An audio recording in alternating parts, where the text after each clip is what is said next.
Welcome to the Oil and Gas Sales and Marketing Podcast, where every week your hosts Mark LaCour and Matt Bertram share proven strategies and real-world tactics to help you connect with customers and close more deals. Let's do this. Manage your oilfield operations from anywhere with Rigor, online or offline. Whether it's scheduling and dispatching jobs, tracking employee hours, managing equipment rentals, or inspections and maintenance, you can create, review, approve, and upload all types of field tickets and agreements securely from any device. Plus, you can generate invoices same day and run powerful operation management dashboards on your desktop or phone. No paper, no errors, no headaches. Learn more at rigor.us. Link is in the show notes. And before I pull Matt in, if you've been listening to us, what is this, episode 14, to talk about Rigor, bottom line is if you run any type of oilfield service company and you got people out in the field in trucks and they're doing work or delivering parts and supplies and you're still waiting for the company man to sign your invoice so that you can get paid 8 months later, reach out to Rigor. Let them fix all that so you get paid like in a couple of days. Easiest way to explain what they're doing. Matt, it's been a long time. Yeah. We're here. Let's do some marketing talk today. We are going to do some marketing talk today. And today we're going to talk about the sales funnel and how it relates to marketing strategy. So anybody that has been in sales for any length of time knows what the sales funnel is. Basically, the sales funnel is a tool that you use to track leads as they progress from prospect to actual closed deals or customers. The sales funnel was introduced to me, my very first sales job back in Bell South. And back then, there was basically 4 stages. We used a CRM called Siebel, which I think is still around. Siebel used to rule the CRM world until Salesforce came out, and Salesforce just literally destroyed Siebel. I think Siebel is an Oracle product. But here at OGGN, we still use the same 4 stages of the sales funnel. So stage 1 is awareness. That's when you have they're not even a prospect yet. This is when you have a potential buyer just being made aware of who you are and what you do. The next stage in that funnel is interest. This is when that person starts to become a prospect and they have an interest in what you're doing. Then the next stage is some type of decision where they decide to work with you or not. And then the last stage is close or action, where you deliver the product and you collect the revenue. From a sales point of view, every opportunity that comes into OGGN's door is graded according to these 4 different stages. Now, let me tell you what that does to me as a sales manager is I can look at our sales team and I can see where these deals are flowing. I can see where they get stuck. And based upon years and years of doing this, typically where they get stuck the most is in between interest and decision. So stage 2 and stage 3. So the point that the prospect now has an interest in what you're doing, but before you actually can give them a proposal is where deals get stuck. Now, that's sales funnels through from a sales point of view. But Matt, from a marketing point of view, it's still the same sales funnel, but marketing people look at it differently, don't they? Oh, yeah. I think from a sales funnel standpoint, this is a really good framework. This is actually the framework that Google uses too, right? So it aligns with all the data that they get on how people typically buy: awareness, interest, decision, action, AIDA, or however you want to say it. And then really there's different things that happen, right? So like awareness would be articles or advertisement, or maybe people find a podcast, right? Or webinars, paid search, that sort of thing, and awareness.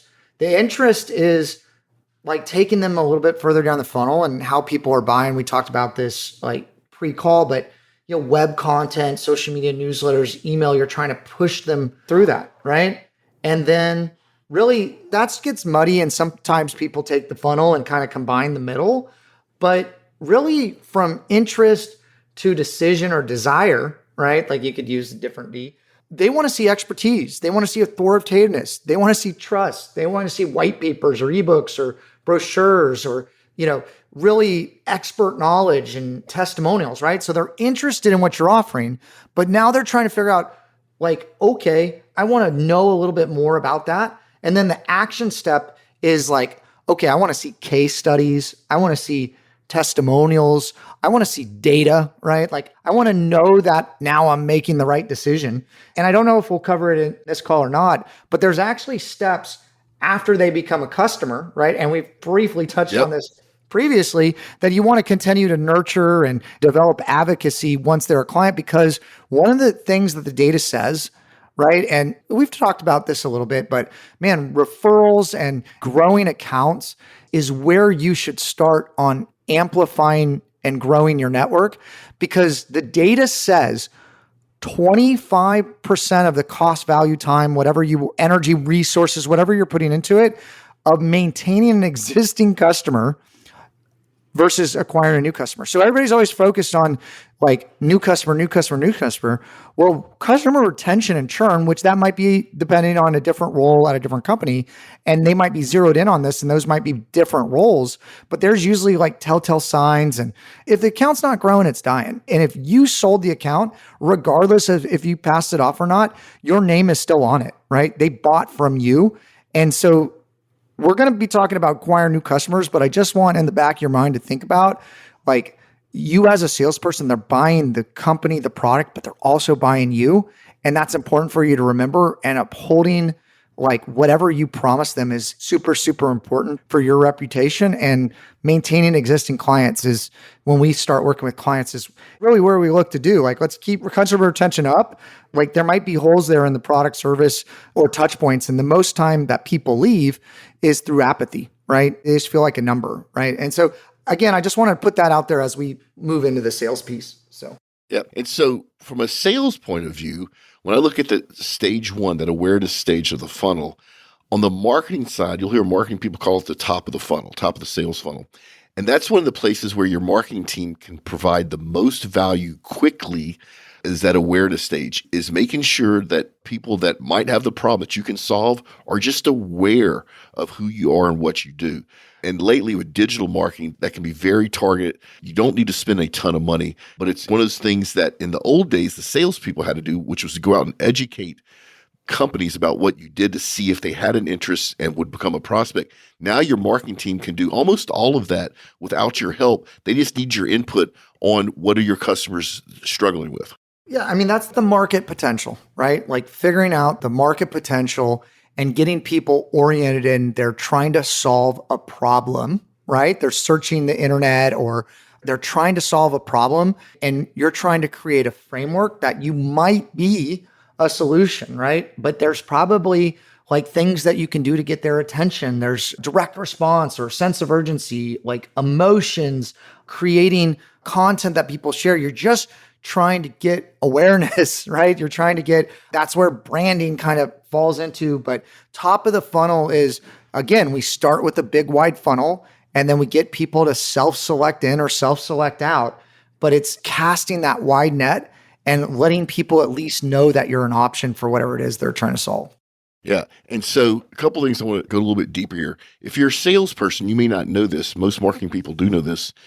Whatever problem is that you solve, that you help companies solve, there's some common language around that.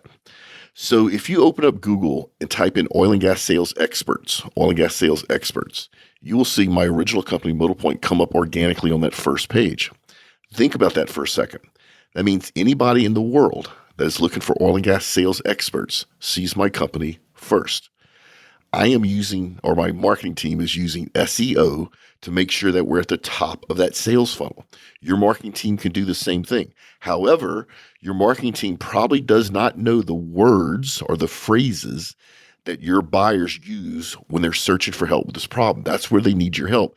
Then they can create the content so that you rank. You're not paying for this. This is organic. So you rank organically, which is then causing more and more people to be aware of what you're doing without you having to open your mouth or say a word. So Mark, you're opening up a can of worms for me here that I got to be careful. I know, I did it on purpose. You know, we have, I think, 476 episodes of our Unknown Secrets of Internet Marketing, or Best SEO podcast. And that's something that I'm certainly been recognized for globally as SEO. And really think about this, people, like salespeople out there.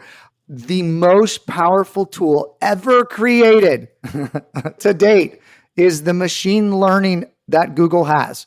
Yeah, there's a bunch of stuff with ChatGPT and all this right now. And I'm not saying that it's not powerful, but man, Google's been kind of real quiet about what they built, and it is tapping into absolutely everything, and it is trying to organize information. And so we talked about content marketing, and we've talked about putting out expert knowledge, expertise, authoritativeness, and trust. Google can understand that and is trying to orient you as a company or individual in that area. And so if you know how to talk to Google, or you get a representative like, well, me, that can help you talk to Google, like, you've just recruited the most powerful supercomputer machine, whatever you want to call it, to help you, right? And Google is connecting the dots between people that are searching for something and what they're looking for, right? And they're the broker in that. So there's search marketing, there's SEM, there's, AdWords. That's actually, I don't think everybody knows that. Google is one of the biggest advertising engines and makes billions of dollars a year through selling paid search, which is if someone's searching for something, you can spend money, you can skip the line and get there. Now, there's more dynamics to what's going on there and who search skips the ads and what people are looking for. But man, that is how Google makes all its money. So please know that, okay, it's super powerful connecting those dots. And I know we're going to kind of get into this later, but with COVID, your website, right, is your digital storefront, right? So you might have this fantastic office. Well, your website is the first impression that people see. And it's becoming, exceedingly more digital world. And if you're, as a salesperson, your website's not on par with like your corporate lobby, you should start making some noise about that, because, it allows you to extend your reach. Like, people have changed how they're doing business. And we've even seen that with virtual calls, right? And so we are in an exceedingly digital world, and you need to get out there and be visible for when people are searching for your service. And again, we're talking about touch points. We talked about in the last podcast, email automation. Well, if you continuously search, come up through the different micro moments in AIDA buying steps, and they continuously see blogs or content or different pages on your website in organic and paid ads and whatever it is, they're going to become more comfortable with you. And that's a form of branding and sales and touch points. And there's more authority associated with that, because people buy familiarity. Okay. People buy what they know, like, and trust. And so if you keep showing up and maybe they've read your content at different steps, you're that much closer to winning the sale versus somebody else. And so, yeah, I mean, SEO and ads and podcasting, there's arguments for it to be throughout the entire funnel, right, at each step. But certainly when people don't have a referral, right? People don't have a referral, the first place they go is Google or other search engines to start searching for it. And you want to come up first because you want to get more people into the top of the funnel. And again, the website and marketing can help support you when you start interacting with the client from a sales standpoint. So, yep. And audience, if you search for what your company does, what problem that you solve in Google, and your company's website does not come up on that first page, reach out to Matt. It doesn't cost a lot of money for him to come in and tell you what you're doing wrong. In 2023, if you don't have just the basics of ranking for stuff online, you're already behind. You're losing money. So if you don't come up with that page, reach out to Matt, just bottom line. I just want to say this. Here's the data. If you don't show up on the first page of Google, you are not relevant. Okay. You have to show up in the first 10 callbacks on Google. And here's the difference. If there is 1,000 people, and look, Google's constantly changing stuff and the data is a little bit different, but man, if you look at most studies, okay, the first position on Google gets roughly, 33% roughly of all clicks. Okay. If you talk about the top 3 positions in Google, we're at 61% of all traffic for that keyword term is in the top 3 positions on Google. Now, if you're in position 10, you're getting like 2 to 3% of all the people searching for that, right? And then now you got to say, okay, well, these people search for it and then maybe they became prospects and then you may be close. So it's not like what comes with a deal, but if there's 1,000 people, right? Or let's even go to a small number, like very specialized, there's 100 people searching for it. That means if you're on the bottom of the first page, 3 people are just coming to your website. That doesn't mean there's even setting up a discovery call, free consultation. It's just saying that like they came to your website and 97% of people leave and never come back. Well, if you're in the top 3 positions, right, that 61% or top position 33%. So out of that 100 people, 33% of people are clicking that top search, right? Roughly. And so you have to be on the first page, but more than that, you have to be at the top of the first page to even be considered at the top of this funnel.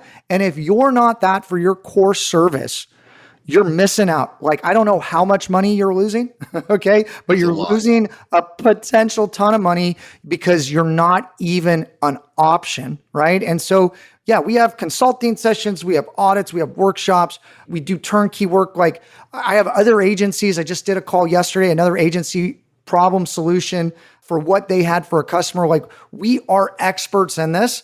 And if you don't have somebody in-house, which you may not, but also Google's constantly changing stuff.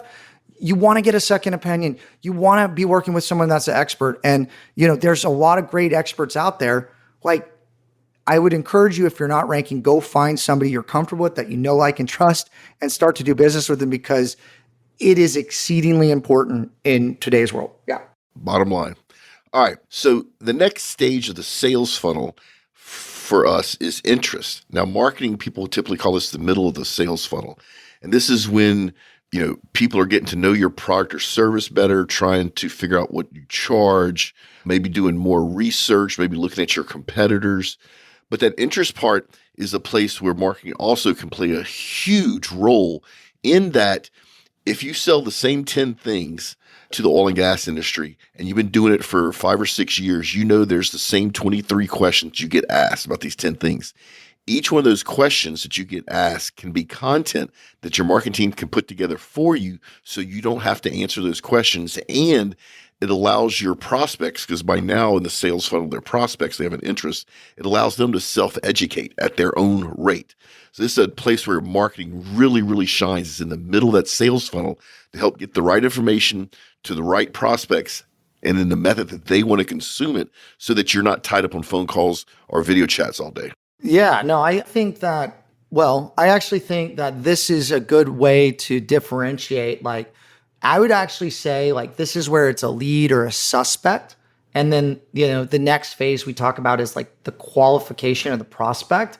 But like, they're still trying to figure out if you may be an option. So this is where you want to highlight your benefits. I've seen ad copy, right? And we really haven't touched a lot on ad copy, but I've seen ad copy where you don't even highlight the benefits, right? Like, you're highlighting features, or you're just saying, hey, do you have a need? We service that need. Even in billboards, I see some really bad billboards around Houston, to be honest, where you're not connecting the benefits. Also, like, if you're going to run a billboard, right? And there's probably a lot of companies out there that are running billboards and stuff like that, and TV ads. Why don't you test stuff out with AdWords and get some real data before you push it live where you can't take it back, or you push it out in a magazine and you can't take it back and you're like, well, we just blew our marketing budget. Hopefully it'll work. Like, why don't you get some data on that, but show the benefits of the brand. This is a great place for how-tos, and Google loves how-tos, right? It's trying to organize like all information in the world. This is where like free tools and little ebooks. And again, you're trying to get to that magic 7 hours. So you want them to take content away. This is like when they're like not ready to set up the free consultation yet. They just want more information. It was really popular back in the day to run people to like a 1-800 number where they didn't have to talk to a salesperson. They didn't have to feel sold, but they wanted more information before the internet, right? Well, your website is that, right? Maintain the consistency of your communication through the whole thing. You're trying to build trust in this area, but you want to show the benefits, and this is where the downloadables come in. This is where like people want to find out more, but they're not quite ready to have a call yet, Yeah. Yeah. Just a place where deals live or die is right here in the middle of that sales funnel, right? If they live, they go to the next stage, which I call decision, but marketing people tend to call bottom of the sales funnel. And that's when the actual purchase is made. Now, in oil and gas, the bottom of the sales funnel really needs to have the sales person or sales team highly involved because it gets very complex on things like payment terms, milestone billing, all the stuff you really can't automate that is also individual per customer. However, one of the cool things that marketing help you with at the bottom of the sales funnel is once you close the deal, have marketing go back and survey your newest customer on why they bought from you.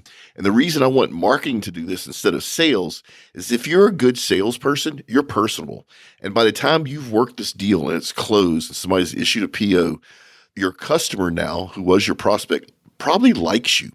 And because they like you from a psychological point of view, they're not going to tell you 100% the truth, not on purpose. It's just a flaw in our psychology where when we like somebody, we tend to sugarcoat stuff a little bit.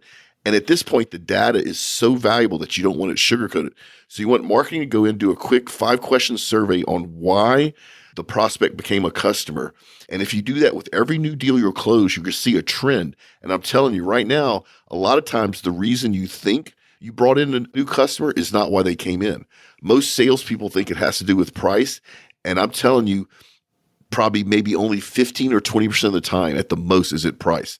The other 85% of the time, it's something else, such as your ability to deliver, the options that you showcase them, your after-hour support. It's something like that. And the reason that's important to you as a salesperson is when you go after your next new prospect, you're now armed with data on why most people buy from you, and you can craft your sales messaging approach to mimic that data. The other thing is, if you do this for a long period of time with new customers over, say, a 10-year period, you'll see changes in that data because the oil and gas industry market changes. And when the market changes, the reason people buy from you change. So the bottom of that sales funnel, bring your market, which is going to be mostly your sales team closing that deal, taking care of the financial commitments, contract, legalese. Bring your marketing team back in to survey this new client while the memories and knowledge is still fresh in their head on why they bought from you. Super, super valuable. So again, right, like from a marketing perspective, and certainly when you talk to a lot of people about the quote unquote sales funnel, there's 4 steps, but a lot of times there's a lot of overlap and they group these together, right? And so from a marketing standpoint, how does a marketing help a salesperson? And again, there is a lot of that bleed from like the prospect to closing the deal and becoming a customer and getting them to ultimately, right, to take action. I would say right in this stage, right, like where they're a prospect, how does marketing help support you in that decision-making process? What they're trying to do is get you over the line, right? And I've been a salesperson for a long time, like, consultative selling, these different kind of things, and enthusiasm, right? Have you ever heard like enthusiasm, that you're trying to transfer enthusiasm? You're trying to electrify and get that prospect excited enough to get them over the line because you're a potential option and they're the right person. So what are some of the things you want to hit them with?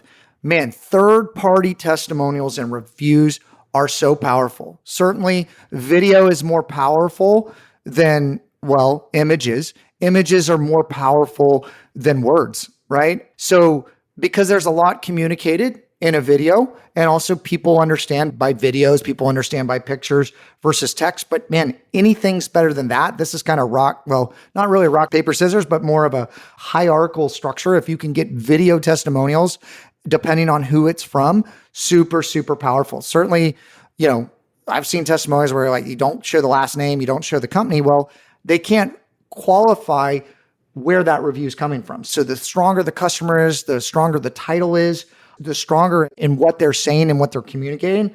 Super, super powerful. So testimonials and reviews, really transferring that enthusiasm, getting them over the line. I think that the prospects are now open to buying. So you're talking about like, what are the options? This is where case studies come in, showing you what you've done for others, really connecting now those benefits for them. Like, this is what it's going to do for you. Making that personal connection with people. Again, we talked about the know, like, and trust, right? And then I don't know more, Mark, what you're going to say as far as bottom of the funnel, but really that's them taking that action, getting them to buy, making it easy for them to buy. The C's and T's that you talked about, creating assurance, okay? Buyer's remorse, oh my gosh, right? Free trials, demos. That's when you want to get that information, like you said. That's also a great time if they're buying to tap referrals, right? Like I think anytime People are making a decision. You want them to feel good about that decision. You want to get them through the line. It's the salesperson's job to get that signature. And then marketing's there, just making sure you have everything you need, all the tools to support you in that action step of converting them to a customer. Yep. And I'll go back to one of our previous episodes and also what Matt just said. When you close that deal, when you have that final handshake and everybody's happy, that's the time to ask for referrals. But you only ask for that referral because during the sales process, you let them know ahead of time that if you close this deal, you're going to ask them for a referral. Don't spring it on them. Don't embarrass them. Let them know in the beginning of the sales process, we did a whole episode of this, that if you meet their needs and they decide to do business with you, you will be asking for a referral. So it's not unexpected, but this is the best time to do it. You just got to earn it, right? Like, don't ask for anything you didn't earn. You can also ask for even reviews. So we ask for reviews throughout the sales process. Hey, did you get value out of this conversation? Like, hey, I provided you some value or free consultation, or I explained this to you. Hey, could you leave me a review? Like, if you earn it, it's not just money, right? Like, there's social equity. There's other things out there besides that. You can compliment somebody. Like, there's a lot out there. So yeah, like, that's a good kind of asterisk. Don't ever ask for anything from anybody if you don't feel like you have the social capital to get it, right? Like, if you didn't earn it, don't ask for it, right? Yeah, that whole always be closing, throw it out the window and never revisit that again. That's so old school. It doesn't work, and all it does is aggravate people. All right, so this is the point of the show where we do product reviews. If you have a product you'd like Matt and I to review, just let us know.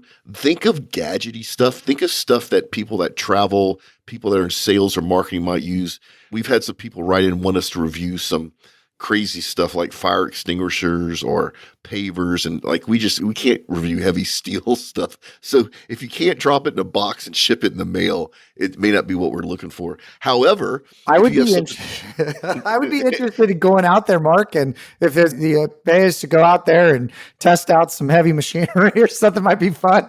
I don't know. Okay, that's fair. So if you want us to do something that's heavy steel and review it, let us know. We'll travel to you. It would be hilarious, Matt and I reviewing a backhoe or something. Either of us. I'll do it. I'll do it too. It would be an honest review for sure. Speaking of stuff like honest reviews, you want to connect with Matt and I. All of our social links are in the show notes. Our insider group, we're still working on that. Hope to have the details out to you by hopefully the end of this summer. And then LinkedIn fail or tip of the week. I have a fail that a lot of people do. And in today's world, just quit doing this. If you send somebody a connection request on LinkedIn, personalize the message. Don't just click connect. To me, that shows me that one thing is you're lazy. Number two, it makes me suspect if you have the right intention. And it doesn't have to be a paragraph. It can be something as simple. I get this a lot, actually, is, hey, Mark, I'm a listener to the podcast. Love what you're doing. That's great. That shows me that you're a real person. You know that we do podcasting, and I'm going to accept that connection request. So LinkedIn fail, just personalize the invite. Don't just use the generic invite. It shows lack of effort and makes me suspect that you're not a real person. Permission marketing and personalization are big kind of themes in the marketing world. So absolutely do it. Like, we don't like spammers. Nobody likes spammers. Like, don't be a spammer. So I will tell you something funny. I get a lot of spam on LinkedIn. And what I try to do is when I have time, so I try to start a conversation with them. And my ultimate goal is to convince them that I think people are listening to our conversation. And so I want them to use code words. And so instead of saying money, I'll do something like Twinkies. And instead of saying bank, it'll be something like Ford F-150 Raptors. And what I'm trying to do is convince them to have this totally nonsensical conversation. I haven't got there yet. I've gotten close. And if I ever do get there, promise you, audience, I will let you know on this show how I scam the scammers. Well, no, Mark, I got to tell you this. So when I was doing when cold calling, and I do believe cold calling still works, but man, you're interrupting people. And I believe that there's a lot better ways to reach somebody. Again, that permission marketing, like asking them to okay, can I talk to you? But definitely I was doing 60 to 80 calls a day for a number of years, and we would just crush the phones. So we were in a big call center, you know what I mean? Like like a bullpen, right?